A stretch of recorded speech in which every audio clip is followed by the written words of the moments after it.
Nous sommes partis pour la troisième manche de l'étape de Chamois en Italie, dans la vallée d'Aoste, pour la troisième étape du challenge de la Fédération française de vol libre qui s'est déroulée le 11 février 2012.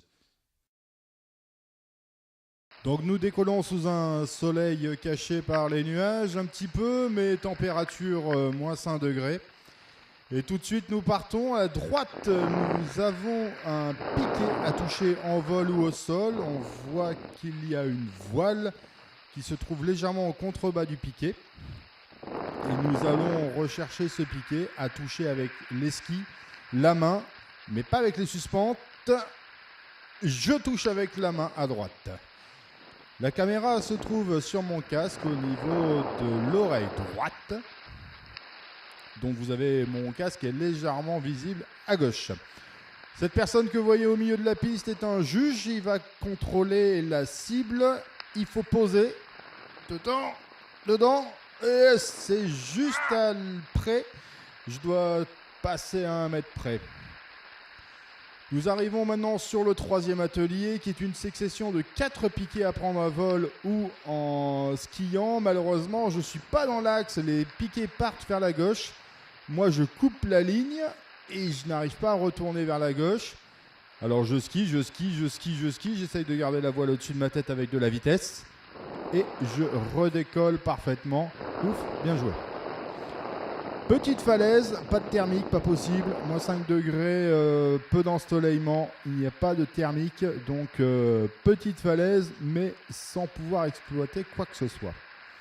On en profite, on voit la piste là qui est sous les pieds en plein centre. Elle fait un demi-tour à 180 degrés. Au bout du virage, au niveau de la pointe, il y a quelqu'un qui m'attend. Il y a un piquet à toucher en vol ou alors toujours en skiant, droit de toucher la neige. On est dans l'axe, on a la dax. Ça touche, c'est magnifique. Là, je vous promets, j'exulte, je suis content. Toucher un piquet, ça fait toujours plaisir.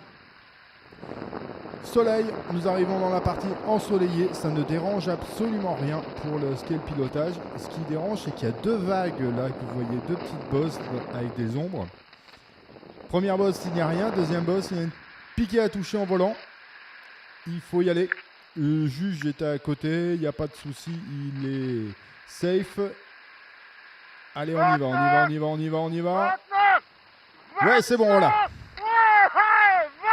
Alors, à chaque fois que l'on passe sur un atelier, il y a l'obligation de donner son numéro de dossard. Donc, je vais peut-être vous laisser la bande-son à l'arrière et vous verrez que je crie mon numéro 29 en permanence.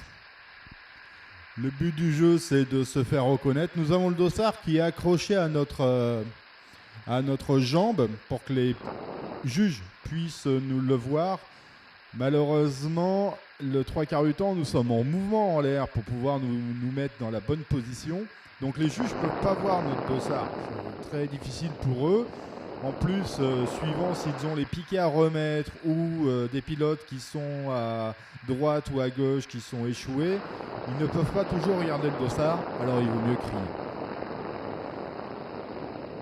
On descend sur la continue, une grosse partie donc sur la forêt. Là, on va prendre quelques thermiques, c'est assez rigolo, quelques bouffées d'air. On arrive, on domine la vallée de Val-Tournanche. On est dans la vallée qui part de Aoste et qui va direction le Cervin. Le dernier atelier est une cible. Au centre de la cible, un gobelet en plastique. Il faut écraser le gobelet en plastique avec la chaussure, non pas le bout du ski ni l'arrière du ski, mais la chaussure, pour faire l'intégralité des points. Bon, je vous le dis tout de suite, le gobelet, je ne vais pas l'avoir. Le but du jeu pour moi est de poser dans cet environnement hostile, car la grande plaque blanche n'est pas uniquement de la neige, c'est un lac gelé. Et je n'ai aucune idée de la superficie de ce lac. Donc je vais éviter d'aller me poser au milieu, fine de couche de glace que j'ai pas envie du tout de tester. Donc demi-tour, on voit toutes les voiles sont en train d'être pliées sur la gauche. Je suis dans le milieu des concurrents. Nous étions 50 sur cette étape. une quinzaine de Belges, une quinzaine de Suisses, une quinzaine de Français et ça fait 5 Italiens effectivement. Je pose tranquillement dans la poudreuse, pas très loin, pour plier avec mes potes. Allez, je vous invite à boire une bière et à très bientôt. Voile Ozone Element, sellette Super Altirando, caméra Drift Innovation HD, sponsor Vies Benediction, 2012 copyright.